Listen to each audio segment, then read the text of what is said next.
Assalamualaikum dan selamat sejahtera. Bertemu lagi dengan Cikgu Fairuz Azmi dalam channel Cikgu Fairuz Azmi. Okey, pada kali ini untuk pendidikan kesihatan tahun 4 bagi unit 11 sayangi diri. Tajuk pada kali ini ialah keluargaku sayang. Subtajuk pada keluargaku sayang ialah menangani gejala sosial. Mari kita lihat bersama-sama ya murid-murid. Seperti biasa, rujukan buku teks PJK tahun 4 muka surat 84 dan 85. Murid-murid boleh rujuk muka surat yang cikgu sebut ini.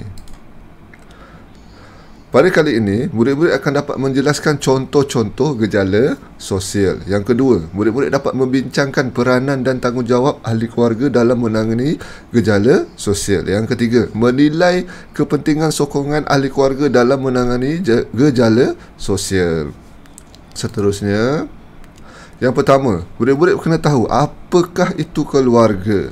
Keluarga ialah sekumpulan manusia yang mempunyai hubungan melalui perkahwinan, pertalian darah atau anak angkat. Itu maksud keluarga.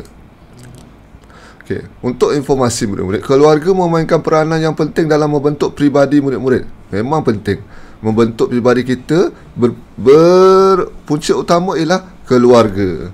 Okey, nilai-nilai murni kekeluargaan dilupakan menyebabkan berlakunya gejala sosial di kalangan remaja. Bila ibu bapa, anak-anak lupa nilai-nilai murni kekeluargaan, terjadinya gejala sosial. Okey, contoh-contoh gejala sosial yang boleh cikgu nyatakan di sini. Yang pertama, gangsterism, melepak, merempit, pergaulan bebas, vandalism, penyalahgunaan dadah, merokok. Ini antara contoh-contoh gejala sosial. Okey, punca-punca berlakunya gejala sosial. Faktor dan akibatnya. Ibu bapa sibuk bekerja. Akibatnya, anak-anak terabai tanpa sokongan ibu bapa. Yang kedua, ibu bapa sering bertengkar dan bergaduh. Akibatnya, anak-anak keliru dan tiada tempat bergantung. Ketiga, anak-anak ketakutan dan memberontak dengan ibu bapa. Tidak mendapat kasih sayang dan suasana pembesaran yang tidak sihat. Mudah terpengaruh dan mencari jalan mudah apabila ditimpa susah.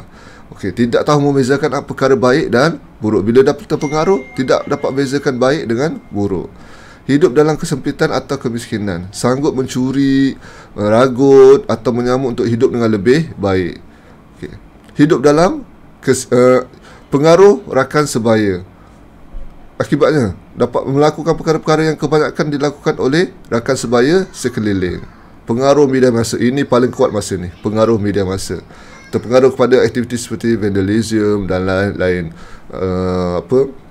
Perkara-perkara yang boleh mempengaruhi murid-murid. Okey. Seterusnya, kesan-kesan daripada gejala sosial. Yang pertamanya, merosakkan disiplin. Kehilangan pemimpin berwibawa pada masa hadapan. Hilang, tak ada siapa-siapa pemimpin yang dapat kita jadikan contoh. Yang ketiga, meningkatkan kadar jenayah negara. Yang keempat, keruntuhan akhlak. Yang kelima, hilang rasa hormat. Ini antara kesan-kesan gejala sosial yang paling besar murid-murid. Okey, seterusnya, cara-cara mengatasi masalah gejala sosial. Setiap anggota keluarga bertanggungjawab untuk memberikan sokongan moral kepada anggota keluarga yang terlibat dalam gejala sosial. Antaranya sokongan ayah, sokongan ibu, sokongan daripada abang, sokongan daripada kakak, sokongan diri sendiri untuk berubah daripada yang buruk kepada yang baik. Tiada sokongan murid-murid yang terlibat dalam masalah gejala sosial akan lebih hanyut dan tanpa sokongan siapa-siapa. Seterusnya,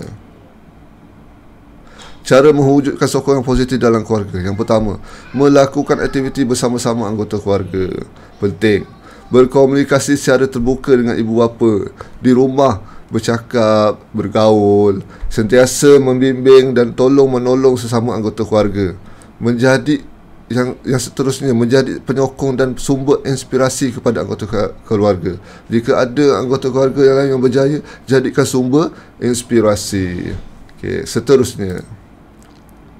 Okey, untuk latihan pengukuhan murid-murid boleh jawab link kuisis yang cikgu beri. Jawab 10 soalan ni untuk latihan pengukuhan murid-murid. Sebagai renungan, kita perlulah sentiasa memberi dorongan dan sokongan kepada anggota keluarga kita supaya mereka terhindar daripada gejala sosial ini. Itu saja untuk hari ini. Sekian, terima kasih. Berjumpa lagi dengan cikgu daripada tajuk yang lain. Sekian, terima kasih. Assalamualaikum.